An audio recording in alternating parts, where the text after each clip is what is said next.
Julie, Bryan, how we doing? I'm alright, you? Good. I said to you beforehand, I don't get nervous, right? But I'm a wee bit nervous today Don't be, mate. because it's a totally different episode. But do you know, I hope people watch it. I hope people take something out of it. It's more of a charity focus we're looking at. Obviously, both of you came up with the Baby Loss Retreat charity. Mm-hmm. We'll go through obviously why it was created and the kind of challenges that you're facing, and we'll get a wee pitch in at the end because you never know who's watching and can support and donate, etc. Yeah. For the both of yous, obviously, and please talk about what you're comfortable with and what you know is absolutely fine. Where did it all stem from? Where did the kind of basis of the charity and the retreat come from you two? Well, it started the 9th of July when we lost a little girl, 2003. Pregnancy was fine, had a few scans. Erin's was grown below so there's basically like 3 lines when you get a scan, and Erin was at the very bottom of the line, but she wasn't like gradually going up, she was going off the line. Hospital said they weren't concerned. This was roughly about 25 weeks.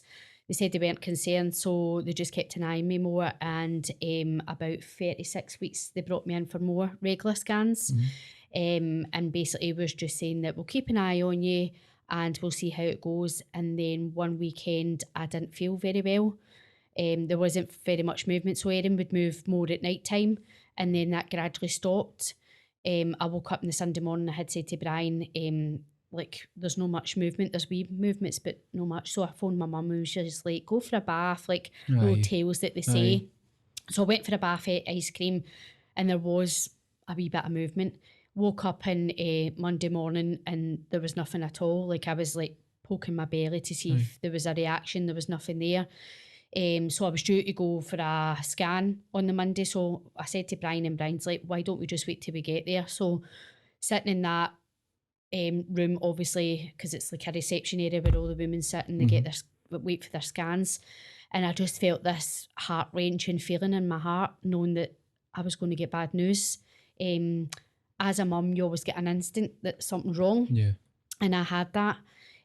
So when I went in and I said to the lady who was doing the scan, I said, I haven't had much movement over the weekend. I said this morning I haven't had any. And she's like, oh, let's just get you up in the bed and we'll check it out. And obviously she's scanned and she was scanning away for ages. And then she was like, I need to go and get a consultant.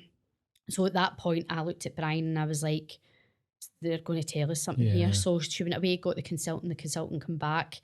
Again, he was scanning, it felt like hours, but it wasn't, it was probably only like 10 minutes. He scanned and he was like, listen, I'm really sorry, but there's no heartbeat there.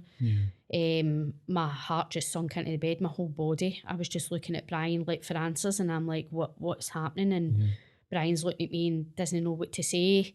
And then for there, we were put into a side room. Right. We were given the option to phone family, so there was a phone there, and it was just like 2 wee chairs. And I was like, phone your family. I just don't know what's happening here. I don't know what I have to say to them because I don't know myself what's happening. Eventually we phoned our parents, and I just remember my mum screamed down the phone because she lost a little girl. Right. So that must have been hard for her hearing that back as well. So I just remember these screams. And then after that, our midwife came in, Fiona, and she had me dissolve through her pregnancy, followed dissolve through her pregnancy, and she was kind of like, look, I'm really sorry, gave us a cuddle and stuff like that, and she was like, I need to give you a tablet, you need to go home for 3 days. Right. And I was pleading, no, can you not just section me? And she's like, no, because we don't know when Erin's passed away, so it could cause obviously an infection for yourself.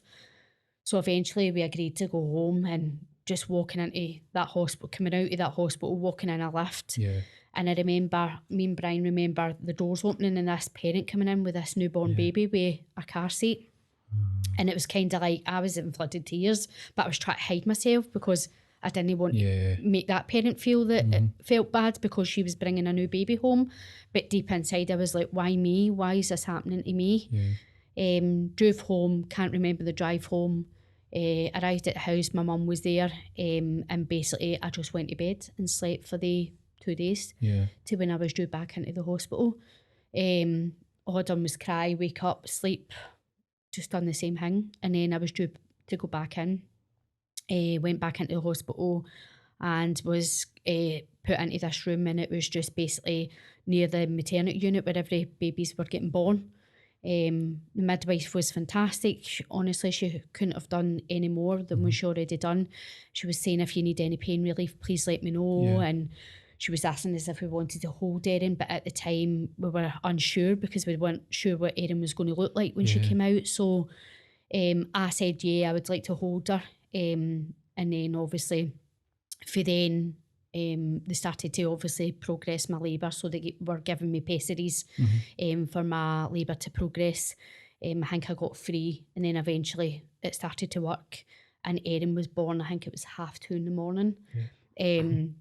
But because I had that so much drugs because of the pain, like when I did get to hold Erin, I never really was there, if you know what I mean. It was like it was all fuzzy, and I just wish I had that chance for them to turn around and say, listen, what we could do is take her away and bring her back in the morning and then you can hold her. But they didn't offer that, so it was kind of like, they did say that because we didn't have cuddle cots then, which they've got now, so Erin had colour changing on her face, so what they said was you could hold her so long, but because she's got bleeding for her nose and stuff like that, things will start to change and you don't really want to see her like that. And we agreed that that's what we'd do. So I think we hold her maybe a bit longer, but I felt like it was only 20 minutes. The midwife actually took Erin away to get her dressed as well, which I was really upset for, because I wish I could have done that, because obviously I never got a chance to do that.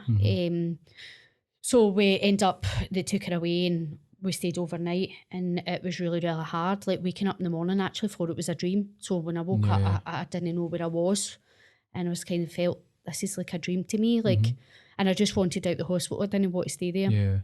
So the midwife came in and she was like, what do you want to do? You can stay here, it is a choice for you. And I was like, no, I need to go home, because you could hear babies being born and the next a constant reminder there. So I was just kind of like, do you know what, this is not really doing anything for me, I need to go home. And then she started talking about funerals and stuff like that, and I was like, at the time I was only about 20, so I never really had to bury anybody, make that decision now, like my mum and dad or anything. So I was kind of like, I don't know. I said I don't have financial as well to make a decision of what's happening. So she did explain that the hospital can take over the cremation. If I go for cremation, they can take over it all, and obviously they would just contact me when the funeral would take place. So we agreed to do that, because obviously we didn't know any other options, and we didn't have financially money that we could obviously get her buried. So we made that choice and we went home, and that was for like, was it a week or two before they contacted us? A week after, Aye, so it was like a week after they contacted us, just saying that, listen, you can go down, this is the date that Erin's going to be cremated, you can take music down, you can take whatever you want to put in the coffin and stuff like that. So we went down and we took music down with us, but my mum said to me, listen, ask about ashes. And I was like, right, okay, because she had buried my gran the year before. And I was like, right, that's fine. I did ask the question and they were like, no, you wouldn't get ashes because of the baby's so small. And I was like, right, okay, we just came away thinking that's fine. Had the service was lovely. We had family and friends that came along. Bit upset when the coffin did come, because I wanted it to be opened back up again, which they refused for me to do. But I was just determined I wanted this coffin open to make sure that she was there. But they just said no. And then my dad carried the coffin down and we had the service. Then after then it was kind of like, what do I do now? Like, I was absolutely stuck. I was like, Brian went back to work, and then I was just left on my own. I couldn't go back to work. I tried it, and I was arguing with people, and I was so angry. So I was like, I need to leave my work. I took more time off. The work was good that kind of way to give me that time to grief. But I just felt like everybody was going back to their old normal life, and I was stuck in this wee bubble, and I didn't know where to go or where to turn to. Went to my GP and he was kind of like, I can give you like antidepressants. And at that time I wasn't sure about antidepressants. I was just kind of like, just give me anything that's going to help me. But I felt they made me 10 times worse, because it closed off the grief. Yeah. So I wasn't really accepting the grief. So it was just kind of like leaving it there so that I wasn't thinking about it as more. Yeah. And then when I eventually did come off it, it was like that's when the grief really, really hit me. And it is such a different process for everybody, I would Yeah, imagine, it to is, deal with it, because yeah. you're obviously in the house, but you're then having to go back to work, and you're trying to process it, and like we spoke about it before the podcast started, guys are rubbish at any sort of thing like that about feelings, and The guy, that must have been hard for you as well. Yeah, no, the guy's perspective is you've got to be the kind of, I'm ex-Royal Navy, so you've got to be that not that hard attitude, but you've got that attitude that you've got to just focus on what you're doing in the job. And when we lost Erin, obviously when Julie said she was sitting in the scan room, she was looking at me, and I was quite frustrated because I couldn't give her an answer. And she's looking at me for answers, so I was finding it hard. When we went into the room for the phone again with Julie, I was getting quite angry. I'm thinking, why is there a phone in here? What's going on here? So there's a lot of confusion, there's a lot of anger in there during the grief. I was rubbish at it, I'll admit it. I wasn't really there for Julie. I just went back to work about a week after, probably just after the funeral. I went back there, and us guys are good at kind of throwing it in the back of your head, thinking that's the solution. We think we're okay. I thought I was okay. I probably wasn't supporting Julie enough in her grief. So we were kind of not arguing quite a lot, weren't we? Which is just a normal thing you're going through, because part of your grief is the anger and the kind of denial part of it. And it took me well over 10 years, believe it or not, to talk about it, because I just shifted it to the back of my head, and it didn't do me any good at all. It was just mentally draining me, mentally scarring me, because I did have it in my head, but I was just trying to throw it away and put my head down to the work, constantly working all the time, night shifts, day shifts. I'll do these shifts, and during that time, in 10 years, we had two kids. So again, Julie had it was only about a year and a half later, we had Demi, right? So Julie's still going through all that grief, and then she's pregnant again, and then she's having a baby, obviously Demi was fine, but she still hasn't dealt with the grief that we'd been through with Erin. So, and again, she was mentally scarred, she was post-traumatic stress, and I was not dealing with it because, again, us guys are just rubbish at it. I always felt as if I'm going to open up, I'm a failure. I can't. That's me failed. Is that a sign of weakness thing? Which is bonkers when you actually break it down. But it is I wanted to sit down and cry and open up and say, Julie, I'm struggling, but I thought I can't do that because Julie's struggling herself, and I don't want to burden her with all my stress and strain on that. So it wasn't until one day Julie says, you're going to counselling, and I was like, no, I'm not. No chance. And even till we got in the room and I was sitting with a woman, I can't remember her name, what was her name? Can't remember anyway. So we sat down and she just says, right, tell me, now 10 years ago, when I was at the 10-year stage, I couldn't talk about it then. The minute I sat down and I spoke about what happened in the scan room, it just opened up. And I felt this, I was crying my eyes out, and I just felt this massive relief in my shoulders and a massive relief in my head, and that obviously the counsellor just says that's what you've been needing. So now I see it, and I do see a lot of guys that are losing babies like me, and they're still like it. So it's very, very frustrating, but we're there to work with them. We're trying different ways. Guys are, if me and you wanted to talk about our strains or grief or anything like that, we wouldn't sit down and talk about it. But if we went to a football game, or went to watch the football, or went to a pub, or went to a coffee, and we sat talk about football or whatever, netball or blah blah blah, or hockey or whatever, and had all different types of sports we've been talking about. We feel comfortable at talking about that. And also we do charity football matches. We Right. do 5-a-side matches. Right. And what we do is say to the dads, bring all your friends, put your baby's name in the back of the T-shirts, blah, blah, blah. That's, they still don't want to talk about it, but that's their way of acknowledging that they're baby. Yeah. So we're trying to do different types of things with the guys. Because two guys sitting down talking about their loss, They probably talk about 9 other subjects before. It's like the elephant in the room. It's kind of, I don't want to talk about it, you don't want to talk about it, so we'll just talk about other things and skirt round the issue. Yeah. And I've spoke to dads before, and they've always said the common denominator is they're no saying anything bad, but the other people around them don't want to talk about it. Yeah. I say, so sometimes it's up to you to speak up. Yeah. One guy, he was a big football fan. I'm not going to say what football team he was supporting at the time, but he used to go into the pub. He was the life and soul of the pub, the party, and blah, blah, blah. And they all round him. And he's, after the loss, he says, can I tell you something? He says, I was in the pub the other day. Nobody spoke to me. And I says, do you know why that is? Because they're frightened what they need to say, what they're going to say to you. Yeah. So what they do is, I says, what you need to do is go in there, stand up and say, I have had a loss, I'm grieving, I'm struggling at times, but you need to come and talk to me. And he says, he came back the next week after that and he says, I can't believe that.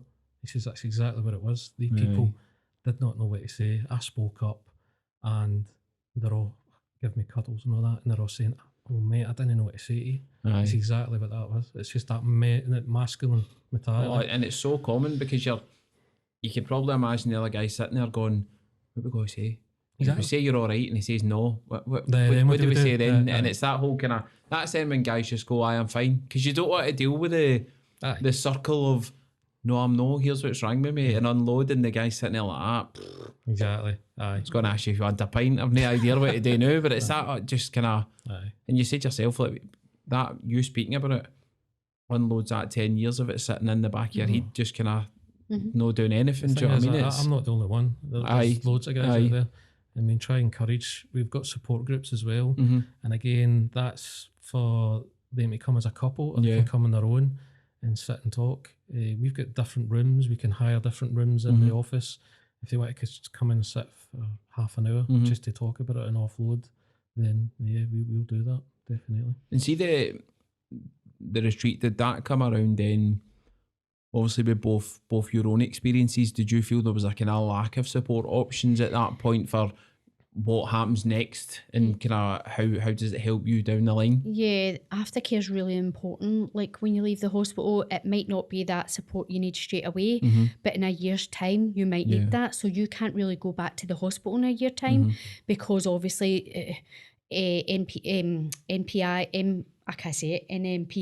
services, they only help up to a year. So basically after you've had that child over a year, then it's basically your GP's your protocol. But then a lot of GPs don't know where to send to. So basically for us to try and work with the GPs, to try and work with aftercare support, because that's what we actually offer. So we started it because of your experience, to make sure that families weren't left alone and leaving it so long, because part of your grief, early intervention is really, really important to be part of your grief, so that you're accepting it and you're able to deal with it and understand what grief is. And then that's able to help you, obviously, in future pregnancies as well. With myself, because I didn't deal with that grief, I took it on to another pregnancy, which then caused a postnatal depression. So maybe if I did have that support, then things may be a wee bit more different.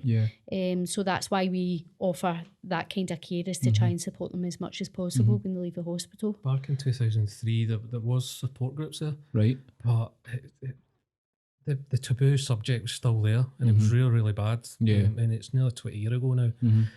We got offered to go to one, and we went in there and we sat on the table.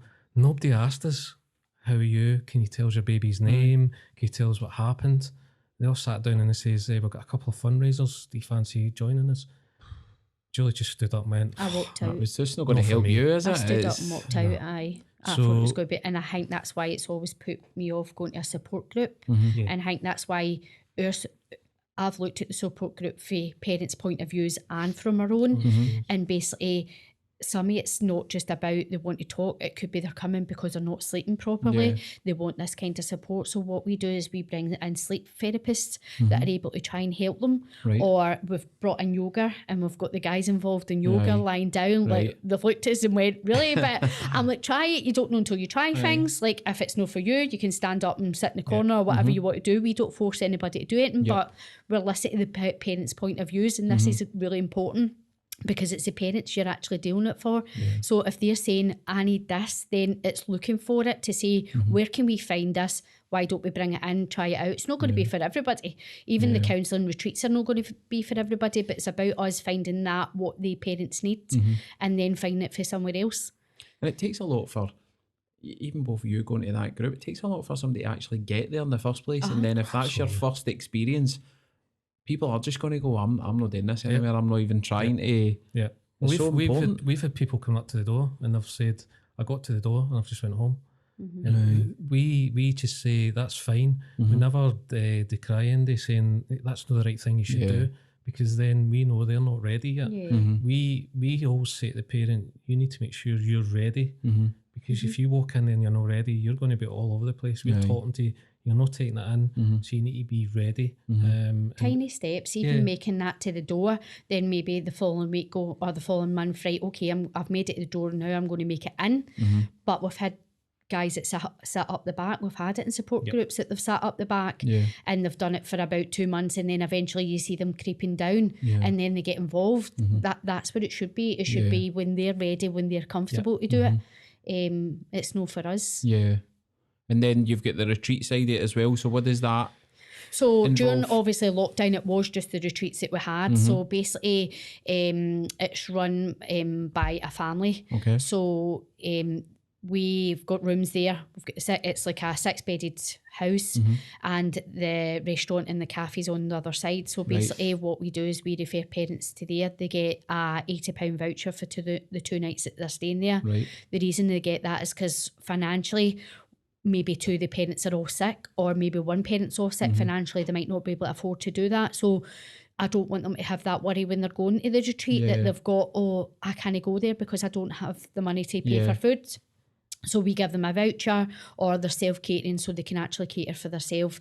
If they need a voucher, we'll give them a voucher to go to the supermarket, and obviously they can buy stuff. Right. Also in the room there's a comfort bag, and that's basically stuff that we candles, stuff that would help them. There's also a journal there that they can fill out, how they're feeling, and that will keep processing how they've went from, like, obviously the loss to how we are now with that kind of support. That's in there. And then we have a memory book that's in the room. So basically that's every family that stayed in the retreats story from when they're, well, I don't like saying story, I like saying journey, because it's not an ending. So it's like a journey that they're able to write down, obviously, their baby's name and what's been happening and stuff like that, so that other families can read that, because sometimes you feel you're alone and isolated, and you think it's just happening to yourself when it's not, because you're reading these stories and thinking, wow. It must be quite healing as well, being able to read. Yeah, because it does. You're not going to a group, you're not having to go and speak to someone, but you can sit there and kind of process. Yeah. There's so many other people who've lived this. And you're processing it in your time and space. Because then they've got that option to be over in the restaurant mixing with other families, or they can stay in their own room. So they've got that kind of choice of what they want to do, because a lot of families don't want to go. They just want to go there 2 days and stay in the room, and that's it. That's perfectly fine, as long as they're okay. How we came up with that idea was we thought back to when we lost Erin. What was beneficial to us? So we managed to get some money together, and we went to Gran Canaria just after it, and we always thought about that holiday. Nobody knew our story. People were talking to us, and we actually, I'm not going to say we enjoyed the holiday, because we're still going through a lot of grief, but with that time away, and that's when we thought about the charity. There's something missing, and that's that's what it is. We built the retreat from, there's your retreat, to Julie saying during lockdown we were having people still going through. The government gave us the authorisation because it was mental health, to now we do scenarios with the parents when they're there, and it's simple things like we've spoke to counsellors, qualified counsellors, and said, when there are two couples sitting together, what do we need them to engage? Because some of them are not talking. Right. And again, if it was me and Julie, we wouldn't talk about it. Yeah. But see if somebody sat us down with a wee bit of paper and says, first question is, the first time I met you, and then it's a wee blank square. Yeah. And then what they've got to do is fill it in. Could be a bad thing. Yeah. When you say the first time I met you, I couldn't stand you, but it's to get them together. Yeah. And then we give them scenarios about, say you were across the road and you seen one of your friends that's just had a baby. How do you deal with that?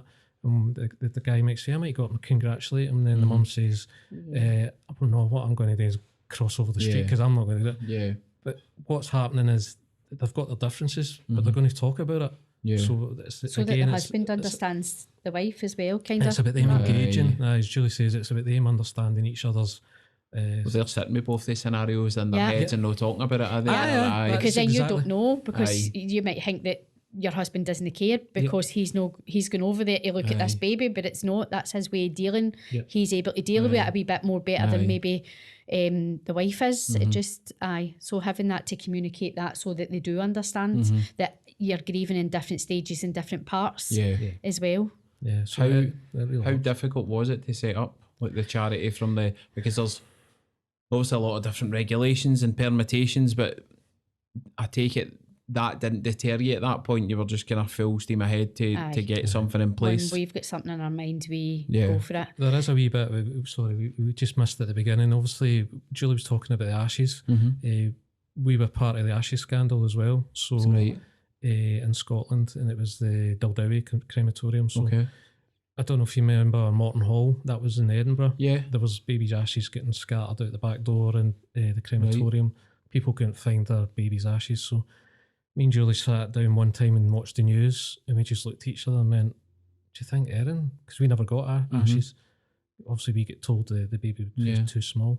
So in about 2 days, about 6 or 7 parents came forward and says, I think my baby's been the same in Glasgow. Blah. So a big investigation went on for 2 years. Can't remember the woman's name, but there's about a 400-page document condemning pretty much all the crematoriums around Scotland because they were neglecting. There was no training. Nobody knew what to do with ashes. They were burning babies with adults in the same crematorium. We were part of that investigation, and then one day we got a phone call, and I'll let Julie talk about that. We got a phone call to say, well, Julie got a phone call to say they found Erin's ashes. Right. And this was 13 years after she was born. So basically, they stuck her on a shelf in a funeral director's. And told you that there was... Yeah, there was no protocol. So basically, they were blaming the hospital, saying that it was down to the hospital, and then the hospital were blaming the funeral directors, and I was like, well, surely one of yous are able to manage something, use our business.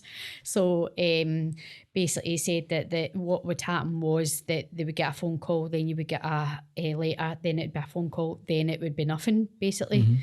But I've had my number since I was about 19, so I've never changed it, and I still got it to this day. So it's no as if, and we didn't change house, so it's no as if it was like, could be easy mistaken by that we've changed house. So we were always living in the same house. So when they told me, I was kind of like, no, I put the phone down on her, because I was like, I couldn't believe what they were saying. Because obviously when you lose a child, like going to a graveyard or going somewhere, if you've got ashes, you scatter them somewhere like precious to you so that you can keep going back. But I had nothing to be able to say that Erin was born. So like obviously no ashes to go to, nothing to help me with my grief. And when she said that, was kind of a shock, and I just put the phone down. But then eventually I phoned her back, and I was like, listen, I'm really sorry, but I just couldn't take what you were taking in there. And even when we went to collect them in Daldowie, it was a gent, it was there, and he handed us over, and it was just this wee white box. I had a sticker on the top, and it just said Erin. And then he was like, here, and he's like, do you need anything else? And then I was like, anything else? And I just thought, just pick it up and just leave. And I picked it up and left. And then when I got them home, I was like, these are no Erin's. I said to Brian, they're no Erin's. I said there was no paper trail. So basically through Erin's investigation, there was no paper trail. So there's a KI number that goes with every child, and it tells them if they're female, male, and it tells them their weight and stuff like that when they were born. So basically through the investigation, they couldn't find any of that wearing. Right. So how can you turn around and hand something to them to say that they're Erin's ashes? Yeah. It was, and through the investigation, there was CID involved in it. So basically I said to him, listen, I want these checked. And he was like, we can't because of the heat process, unless somebody's got teeth. Then they would be able to do it that way. But because of the heat process, they couldn't. So I was Googling like America, everything.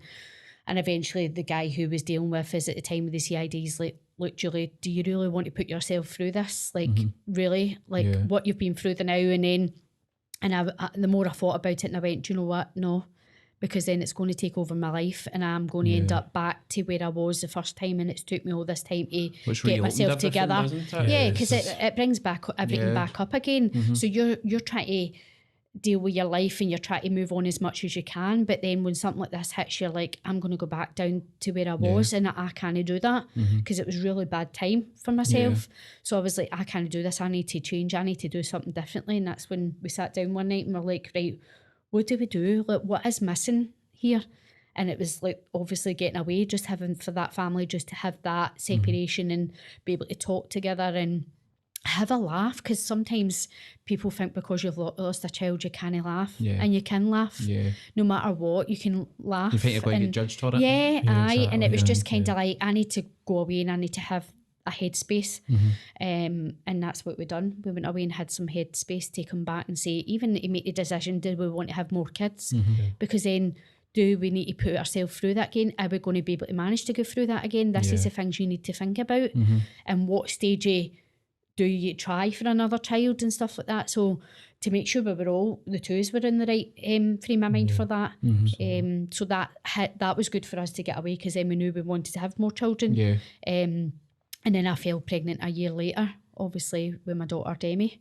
And do you have that, I take it that fear factor's there when you're going through the pregnancy, because you're obviously thinking back and you're trying not to worry, when you're trying not to stress yourself, but how hard is that to deal with as well? Really, really hard. Thing is, you were going back in the same scan room that we had lost Erin in. So you're getting flashbacks. And every time that person's putting the gel and the ultrasound on the belly, you're looking at it as if to say, and you get paranoid, because the first time they were showing us how the blood flow works.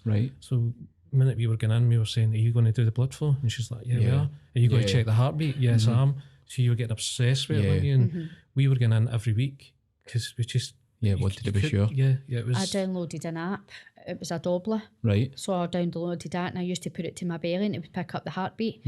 And I was getting addicted to stuff like that. And then it wasn't until my midwife's like, you need to stop this because it's not helping you in your pregnancy, because your anxiety levels were like going high and stuff like that. And so I had to come away for that, but that was really hard. Even just being pregnant again, like, because it was like, right, I'm past 20 week stage, right, I'm past 25, but as I always say, it doesn't matter, these stages doesn't matter. It can happen any stage. Erin was 38 weeks, so... And I'll give the NHS a due, we demanded that, because the 38 week stage was a very, very nerve-wracking time, and we demanded, can we go in and get induced in 38 weeks? And they went, yes. So they were totally with us. They were supportive. So not as if they said, no, you need to go through your normal labour.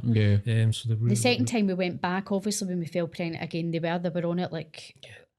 they were like, right, aspirin, we need to hit you with aspirin, because they found out through the postmortem it was a blood clot in my placenta. So straight away, as soon as I was trying for a baby, I had to go on aspirin. And basically that helped the placenta grow and the blood flow and stuff like that, because the blood flow's got to go to yourself plus the baby. And then I started to change the way I was eating and stuff like that as well. Try to eat more of my veg and like salmon and stuff like that. So that basically helped, but they were there and they were like, right, you want a scan, come up, any issues, then please phone us up. And when I did, like near a later stage, I was like, no, I need to go up. I was up constantly, poor midwives, do you know what I mean, get enough to do, and then I'm like, having them supporting you as well makes it must make a huge difference. Honestly, I take my hats out to the midwives. Like, they are so overrun and no paid enough basically, and another thing, they don't get support. So when they're delivering a dead baby, then maybe an hour later they need to go in and deliver a live baby, or 10 minutes later. So they're not having that time to actually focus and go, right, okay, get yourself together. Like, yeah, they can go and get a cup of tea, but that's not going to make a difference to have that time out for a wee bit, or even somebody to go and talk to rather than them taking that home. That's horrendous. When you break it down like that, you could be 10 minutes and then... Aye, because there's babies born every couple of, 10 minutes to an hour. How could you go into the next one with that? I don't That's know. what I I mean. really don't know how to do it. You couldn't do that in your everyday job. No. See if something catastrophic happened, you couldn't just go, right, No. I'll be back in tomorrow. Yeah. The midwives are not looked after with the NHS. That's something that's failing. The NHS is failing the midwives. They should have that time out to be able to go, right, okay, I need maybe an hour, or maybe some people do need just 10 minutes, but judging it by that person, not everybody's the same again 100%. in dealing with the grief. So it's trying to get them. Workplaces now have got a phone line where you can phone somebody if you're struggling. But they haven't got anything like that. It's really, really... So it's terrifying. not very nice, Do you remember the first people that you helped? Yes. Yeah, With the we still charity? keep in touch with them. Do you? Yeah, They've got a wee girl now. 5 years later. So we started in February 2018, and they contacted us about April. Right. So we're just trying to build the charity up. Obviously, we didn't have a lot of money. We didn't know how to do it, because it was just me and Julie that started it. We didn't know how to get funding. We got a bit of support for a charity, organisation called Van El, which is a voluntary organisation in North Lanarkshire. So they helped us a lot with building the charity, and we're really, really thankful for them. And then they've got a kind of guy who deals with grants. So he was just starting to build it up. And then I remember we didn't have a website then, did we not? No. We just had a Facebook page, and then the first message came in, and it was like, oh my God. What do we do? What do we do? It's happening now. Yeah, because we were just two parents, so we're like, what are we doing? Just talking to them. As I say, we still talk to them now. Yeah. Julie mentioned way back at the beginning, it's aftercare support. That's just not about us just saying, right, you've had your... Because we'll talk about the counselling sessions as well. The counselling sessions are 6 sessions, and then they go on a retreat. They've got to get the counselling first. Well, they don't have to, but we advise just that, to make sure they're safe down there, because there's obviously situations there that we just want to make sure they're okay. because you can go on a retreat, but see if you get the counselling first, then you start getting your coping skills, and you can understand the grief and maybe accept the grief, and then you can go down the retreat. So it's when the parents come to us. I don't know what I was going to go into there, sorry. Oh, it's fine. Do you want me to? So when the referral comes in, it'll come in from either the hospitals, or it could be families that have already been on the retreat. So they come in, it gets emailed or whatever, then I do the follow-up and I speak to them the next day. So say it comes in, then it'll get done the next day, and I speak to them, ask them to come into the office. So they'll come into the office in Glasgow, basically just for that, because it's nice for them to come in and talk about their baby rather than on a phone or over a Zoom. It's nice to have that personal touch. So they come in, we have a chat with them, just like try to say, what is it yous need? What do yous want from this? And then it could be for the counselling side, it could be trauma therapy or the retreats or the support groups. So once we make a decision what they want, then they get referred to the counselling side, and then the families contact the counselling so that they're able to have that one-to-one than a freeway conversation. Because I don't want it to be back and forth to me, and then I've got to go to the counsellor. So I feel that it's beneficial for the families so that they're not stressed, that they actually do all the communication with the counsellor. So they'll phone them up and they'll start maybe 2 or 3 days later. So they're not waiting that long to be seen.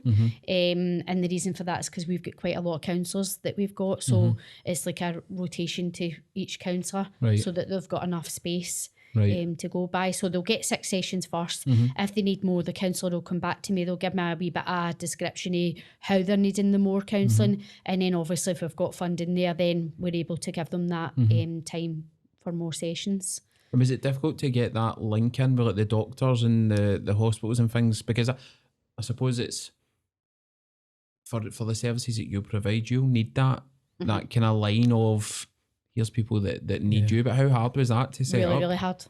Hard is it's tough. Them having a trust in you. Yeah. Could you imagine just somebody walking into a husband and wife just walking in and saying, we've run a charity, they're going to get defensive and say, I'm not going to put a referral into you because I don't know who you are, I don't know what you are, and I don't know how good you are. So we had to build that up with just referrals from Facebook. I say we didn't have the website at the time, so we were just taking it from people off the street. Then we would build up, because what we do, the counselling sessions, we would do a feedback form, which is really important, especially for funding. The parents coming back saying, I was suicidal, now I'm understanding everything, thank you very much for everything. And then at the retreat we do a feedback and we say, how much do you enjoy it? Oh, I couldn't believe it, we actually sat and talked, and we went a wee walk. Is there anything we need to improve? So we started building that up, and then when you build that up and then you start doing a presentation, the people are like, by the way, it's working, what you're doing. And even five years down the line now, we're probably still getting people that think, I don't know, but we're getting, the National Lottery gave us funding for 3 years for our office space, for a activities coordinator, for counselling, trauma therapy and retreats. So they gave us all that funding for the next 3 years. Brilliant. And that's not to say that that's it, feet up. But it might sound a lot, but it doesn't go through a lot, because for 6 sessions it's quite a lot, but it does help. But as Brian said, we're always still looking for funding. Even fundraising is really important, because when you're fundraising to give another family what you've been through. So it's important that families try and help if they can. Like even just doing, it doesn't need to be loads of money, as we always say. If it's £50, £20, it's still going towards somebody's care. So fundraising is a big thing for us, because eventually you might not get funding, so that might stop. So it's about making sure that we've got the fundraising side there as well. And we fundraise throughout the year as well. So we do from February right through to October. September roughly, we don't ask at Christmas time because we know families are struggling. So we try and just keep it at that limited. And that's run by all the committee and all the staff at Baby Loss Retreat. So we're all pulling together to make sure that we've still got funds there to be able to give to other families, and families who we've had support for, they've been amazing. Honestly, they've fundraised and they've raised loads of money, and that's what it's about. It's about supporting each other. Some of the fundraising has been amazing. We try and go to the majority of them, because I think it's really important for us to be there, to be at the fundraising. But some of them have been fantastic. I mean, we had one fundraiser where I think there's so many raffle prizes, and they were all done in different price ranges, for £1, £2 to £15 to a £20 raffle. And the money it was going about was unbelievable. It was a fantastic night, really. It was really good. It's good to know you've got that level of support behind you, though, that people it's nice. are willing to organise stuff like that. And especially when you put so much hard work into it. Do you know what I mean? It's always nice to be recognised that this is working, and do you know what I mean? What you're doing is making a difference to people's lives. And we do the kilt walk every year, and the first time we did it was 5 people. Just there on the 30th of April, we had 41 people walking for us. So that was massive. So again, the funding is the main thing. We need to. Is that the biggest challenge? No, well, the bigger challenge I've got is, like, obviously I've got plans of what I want. So basically I want a hub with obviously pods and stuff like that. I've got stuff in my mind, because we deal with a lot of kids. We do listen to music therapy. So I want to have that I'm able to control it, and have like the space for the kids, have the space for the families, any aunties, uncles that want to come, then it's about having that space, and like obviously for them to go away as well. If they want to just stay in their pods, then they've got that choice as well again. But that's my aim for 10 years time. So, well, no 5 now, because we're 10-year plan, but I've got it in my mind of what I want in the plans. But again, financially, we need somebody who's maybe bigger up, that needs to come in and obviously help us and stuff like that, knows quite a lot about business, and to try and help us out that way. And again, it's about this building where that parent standing outside that door thinking, am I going in there, am I going out? We've, as Julie says, we've got that vision. We always disagree about what design it's going to be, but it needs to be somebody walking in that doorway, say it's like a reception area, and she's just saying, I've lost my baby, I need help. We've got rooms everywhere where there's counsellors sitting in there, straight in, early intervention, as Julie said. And I've got my child here, he's really struggling. Let's get them into listening music therapy. Then we do the counselling, and then maybe same in the same building. Yeah. Out the back, there's a big retreat that they can go in there, and that's where they can spend time together. That's the plan. Yeah. But that costs money. Yeah. That's a massive plan. But who knows? One day somebody might come in and just say, do you know what? I'm going to even a design. Yeah. We were talking about that this year. That's probably one of our plans this year, is just to get what we've got in our head Down and in paper. Yeah. And then we can go to people and say, how much is that going We've to just cost? got to remember Yeah. NHS is struggling. Yes, So if we can get this hub, wellbeing hub up, Yeah. it's going to make a difference, and it's going to take pressure off the NHS, especially the maternity units. So if we can get something like that, because there's nothing like that in Scotland. Yeah. And even what we provide, there's nothing like that in Scotland, what we provide. So we're unique. Yeah, it makes We're it even more different. important, doesn't Yeah. it? It's, Yeah, we're different. So to have that would be really, really good for Scotland, obviously, to have the first yeah. wellbeing centre like that. So I forgot what I was talking about earlier on. It was about the aftercare. The aftercare is really important. It's not about us saying, right, that's your session's finished. no. It's about us, again, people got on with their lives, family got on with their lives. How many remember their birthdays in the family? Nobody, friends. Aye. How many give them a birthday card and say, and I remember it was Erin's birthday. We didn't get that. Aye. How many sit down at Christmas and go to Julie, Bryan, Erin? Yeah. Nobody does it. Yeah. Nobody ever does it. Yeah. So it's about us teaching the parents and all that, the grandparents and aunties and uncles, to say, just put the babies, because again, it's all that fear factor. Did I put that baby's Yeah. name? Yeah, you're absolutely Am I right. going But you to don't know upset until you do somebody? it. Aye.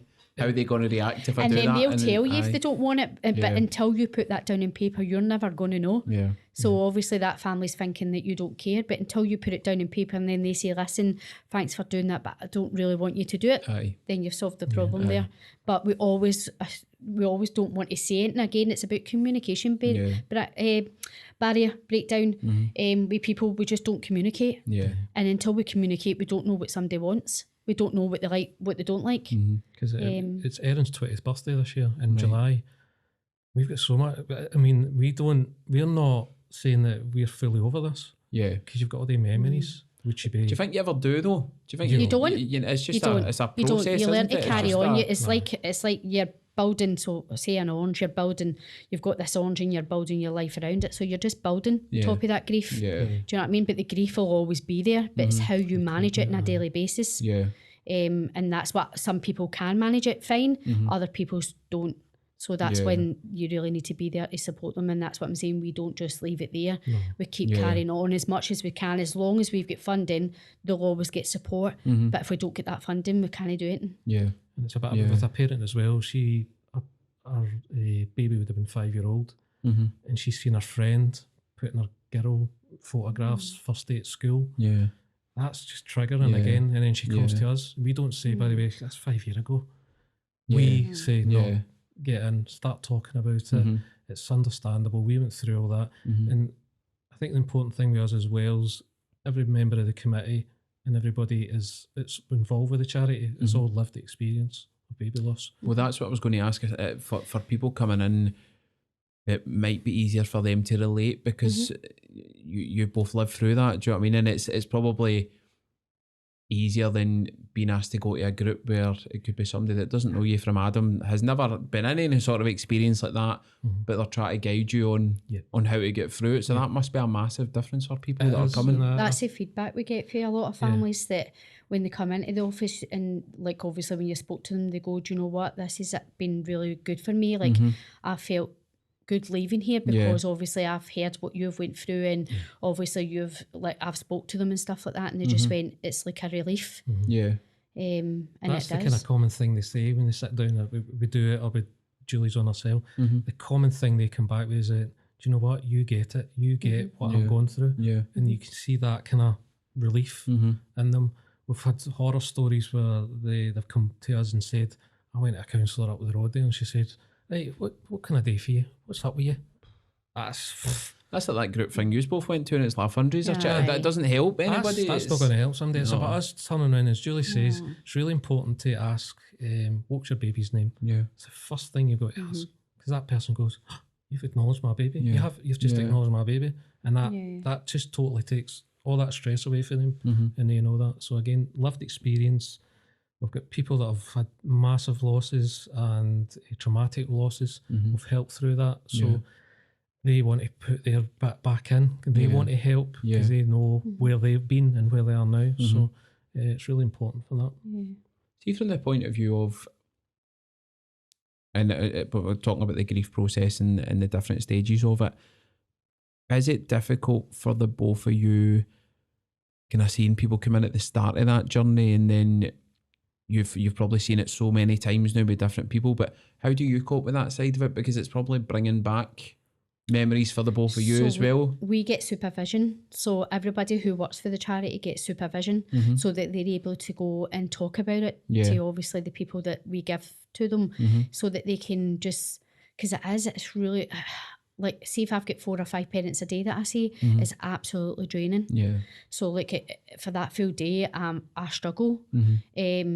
But I try and be like, right, okay, this is what I need to do to help myself so that I can keep carrying on and help the family. So I always do some self-care, maybe reading or something like that. Always try and do something like that so it's taking it out off my mind a bit. And then obviously to have supervision as well is really important because you need to carry on. I take my hat off to Julie because she's full time in it, and dealing with 5 parents. I mean, I've dealt with maybe 1 or 2. Probably the most I've done is 2. I'm absolutely done. I don't know how she does it. And again, it could just be that wee trigger where Julie's talking to somebody and it's the exact same process that we've just went through. The minute you get that, you just start to go back to that bit, and it just, as Julie says, it emotionally drains you. But we've put that support in place because we know that's going to happen, and you're going to get tired, and you're going to get ratty. So when you get to that stage, and it's like, whoa, supervision, get in there and sort it out. And we try and we love music as well. I find that, see if I'm stressed out, I'll go in the car and I'll blast the tunes out and I'll go along the motorway. And for that's my relief. Going out walking, going to the gym, gets all that stress out. Julie likes listening to the meditation. So we've all got that. So we just pass that on to people. We're finding a lot of things now about dog walking. We're finding that now. We're going to bring that in. Going out to walk with your dog for a chat around maybe Strathclyde Park or something. So we're bringing that in as well. We're always looking for ideas. We're always looking for ways of coping and helping other people. Well, that's what I was going to ask. Obviously, we spoke about before we went on air about anybody could end up watching this or listening to it. So if you were able to speak to someone who's maybe watching this and they're at that point where they want to go and get help, but they don't really know how to go about it or where to turn, what would you say to people in that position that don't really know where to come and see someone, or kind of sit and they're at that kind of crossroads of, I don't know what to do next? I would just say reach out. You don't know until you come and speak to us. I'm trying to think how I felt with reaching out. I felt like if I asked for help that people would think I'm crazy. Even if I had other children as well, I'd be scared in case they thought I was a failure as a mum. So you're not a failure. You've went through the hardest thing in your life.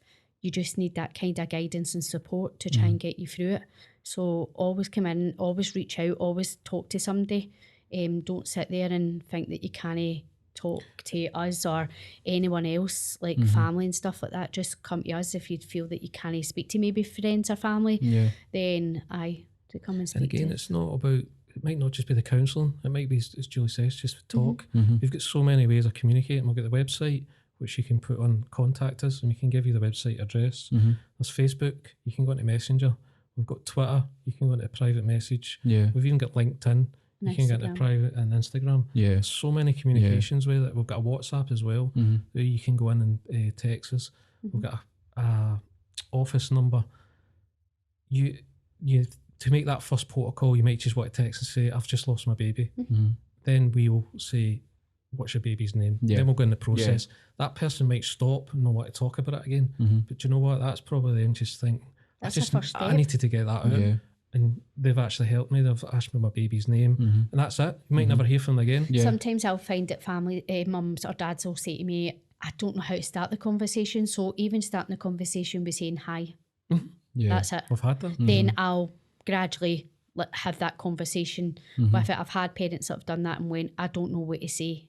Yeah. So then that's when I went into the conversation to try and open up a wee bit more. So a lot of families do struggle. What do I say here? Like, what do you know what I mean? So just even a hi, if that's what you're feeling that you need to do. Yeah. And then obviously we'll take the step for there. And then obviously hopefully the conversation starts opening up. What we would say is please don't sit there and alone and think and dwell on it and think there's nobody out there. And there is people out there. We've got a big network of people. Support groups are they're varied. You could be busy one time, you could be on yourself. But it's really important again with the support groups, if there's a groupies, because then you hear other people's stories and then you start to feel as if, by the way, it's not just me, it's they're all feeling the same way. And we've had so many people that would start to become friends in that support group because by the way, I need to come and talk to you. As Julie says, the yoga type thing, I was like, what? Yoga? And it was called sleeping yoga. I do yoga. I'm all for it. It's brilliant, isn't it? Honestly, it was lying on the floor and I thought, what am I doing here? What am I doing? But we were doing it and it was a kind of meditation thing. Yeah. And I felt myself sinking in the carpet. And I said, that night, I slept like a log. Aye. And that's what people's problems were. They're saying we can't sleep. And we were getting feedback saying, I had the most amazing sleep. So it might be stuff like that. It's just, I'm not sleeping. That's constantly going through my head. So we've got different techniques. So the support groups in Chrissy's house, that's the last Monday of the month. And then we've got one in the Glasgow office at 15 Wellington Street. And that's the same as well. So they've got that choices. If they stay in Glasgow, they can choose there. If they stay in Wishaw and Lanarkshire area and South Lanarkshire, they can do it over there as well. Okay. We will progress to different areas, but now we need obviously volunteers to help us as well. That's a lot of people are struggling now for volunteers. So even if you can volunteer out an hour out your night or day, just to obviously contact us as well, because we do need the volunteers. They're really, really important volunteers. Pitch it right now. Yep. What do you need volunteers to do? So we need volunteers to maybe do the support groups. So what they would do is they would get a wee bit of training how to support them. We have got events like ASDA, so it's like awareness tables. So we've got them in ASDA, we've got them in the health centres, libraries. We've also got like obviously the fundraising. So like we've got, what have we got on this year? We've got a psychic night. We have a Halloween party, afternoon tea. We've got quite a few. You can actually check them out on the Facebook page if you just go to events, and it tells you the whole lot. Okay. We use Eventbrite for tickets, so if anybody wants tickets, they can go on there and book that as well. And then we've got our race night coming up in June, which is really fantastic. So we've got quite a lot of businesses linking in with that. So they're sponsors. Right. So what they'll get is they'll get sponsored on our website there's different levels. So they can get a week, 2 weeks or a month. Right. And then obviously we can advertise them on the night and stuff like that as well. Right, So okay. we've got that. We're always looking for fundraising prizes. So any businesses that are out there that feel that they might be able to help us, we're always looking for fundraising prizes for all our events. Because we always try and have a wee table on there that you're doing raffles, because everybody likes a raffle. Oh, aye. A raffle. Everybody's like, or what's the other one we use? It's Tombola. Tombola Are really good. Because when you got and then you go, I need that 5, I need 10. Obviously, she passed away, but what the first parent we helped, they all came to the afternoon tea, made a tombola, and their granny. Oh, she must have spent about 50 quid. Yeah. She's coming up, because obviously you have to get a 5 or a 0. Aye. She wouldn't get it, and then you come for game another 10 and another 10. It was tombola, as you say, it can be quite a bit. It can be quite It really is. So we need loads of prizes for them. For the You'd be surprised, because there will be people that watch it, and I will tag people in it as well. So if people want to volunteer or donate, they can just get in touch with the socials and that. And over socials, and we'll contact them back. Right, okay. I think the biggest factor as well, we want to promote as businesses as well. We're not saying businesses are not doing it right. We're not doing it right with baby loss. But there's a lot of businesses out there have not got the right protocol. And that's not to say that's a bad thing, but we're trying to get it out there now. The taboo subject is probably gone now. We need to start moving on. With the Parliament and Scottish Parliament are trying to help now by bringing in these policies. They're giving bereavement leave now for parents with baby loss. It's about us going to the businesses as well. We're quite finding a lot of, we understand that they've got a business to run, and that person's just lost their baby. But there's maybe times that maybe you shouldn't phone them up and say, when are you coming back? No, I'm burying my daughter tomorrow. Can you phone me back? And it's about us going into businesses and not training them, but doing a presentation and saying, maybe you should just say, how are you doing? Or, sorry, I forgot your funeral was tomorrow. I'll give you a call back next week. Or even if there was a system in place that when somebody does have a bereavement with a child, then it's on the system so that they can go in there and go, right, okay, the funeral's going to be this time. Do you know what I mean? So it's actually on the system that they've got it there to say, right, okay, they're not coming back because the funeral's then. But what we're trying to do is, we know it's a business, right, and you've still got to make money, but you need to look after your staff. So if we're able to go in there and offer counselling to the staff, maybe getting them back into work maybe 3 weeks later instead of 6 months later. So it's about making sure that they're able to get back into work. It'll help them, but it'll also help the businesses because then they need that staff, especially if they're only for certain subject in that business and you need that person to be there. So it's about trying to get them back into that work as soon as possible, but obviously to have that support for them as well. So that's what we're looking for to work with the businesses, is to say, listen, we know you work, we know you've got a lot of stress, pressure, so to take that off you a little bit, it'd be good to obviously bring in the counselling, try and get them support, and obviously to help them get back to work as well. It's even spending a half an hour with the staff. Exactly, we hear a lot of things. We got a lot of feedback from parents saying, oh, it was my first day at work, and every single person was hiding behind their monitor. Again, It's back to the pub, innit? It's it's that fear factor. It's about us getting in there and saying, when they walk in the door, don't hide.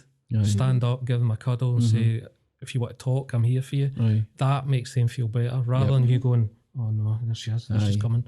Or even just judging them no judging them, sorry, even maybe just going over and saying to them, what is it you want? What is it you need to now? Do you need a cuddle? Or do you need me to back off? Or do you need me to sit down and talk to you? What is it you need? Again, it's communication. We've got a communication barrier back down there. So it's about trying to find out, because not everybody likes a cuddle, not everybody likes to, so it's about trying to find, obviously not to make them feel uncomfortable as well, because the person that's not went through it feels uncomfortable as well. So it's just about going up and saying, what is it you want? Do you want me to give you a cuddle now? Is that how you would like it? Or is it something you want to chat about or anything like that? Do you know what I mean? Just simple things again. We all, probably in your workplace, everybody knows everybody's birthday. We put it on the calendars. Putting the baby's birthday on and not making it a big thing, but all the staff coming up and saying, I know it's Erin's birthday today, I'm just thinking about you. But it's even that person will go, wow, they've just remembered. It's as you say, that if a business even gets you in to talk about it for a half an hour, it means if you get people that don't have families or anything, it'll make them understand it a wee bit more as well. And that whole, if somebody's coming back to work, they'll be like, well, I'm a wee bit more comfortable about going and speaking to them or saying, are you all right, or do you need anything? It is that. Why would a business not do that? Exactly. But it's because we've been in a generation back then that it wasn't spoke about baby loss. It was a taboo subject, but now it's getting more open and open. We need to push with that, with other things that are going on with the businesses 100%. And obviously other areas. We helped an 80-year-old woman who lost a baby 40 years ago. She only just dealt with that there and then. That's amazing. Because 40 years ago, her husband dealt with it all. She never seen the baby. So she went on with her life and she had kids, and then her husband died, then her kids moved out. She got to 8-year-old and she went, thinking about this baby. So they referred her to us, and we dealt with it, gave her the counselling, and we got obviously supporting her. She wanted that. She wanted that out before she obviously was going to pass away. So it's not just 1 year, 2 years, as I say, we've spoke about. If it's 40 years, 30 years, the awareness tables are great as well, because people come up and they'll say, I had a loss 20 years ago. Then we say, I'm really sorry about that. They'll have a wee cry. They'll say, there's a support card if you want help. And go, what, can you help me? And we went, yeah. Because it never goes away. You know that. You can see you approaching us and you've burst out crying. You've either not dealt with that, or you've just put it at the back of your head what I've done. So yeah, it's really important with the awareness tables. That's amazing. Finishing up, what's the ideally, and I'll say this because there might be businesses watching it and you just don't know, what would you like to happen over the next kind of year or two? In an ideal world, I'd like kind of support financially and supporting business wise to set up this wellbeing hub. That's my aim to have, because I think it's really important that we have something like that. And also for the last time, just to say that remember, even though these babies are not here, they're still a person. Yeah. Absolutely. Thank you so much. No bother. I'm so, do you know, I'm so happy I've done this now, because I think, see, even if one person watches it That's all. and goes, do you know what, it might even be them. I might know somebody like that, or that's how that person was struggling so much. Yeah. It'll make a difference. But I appreciate you both coming in and being so honest as well. Thank you for letting us talk. Thank you. Thank you. Cheers.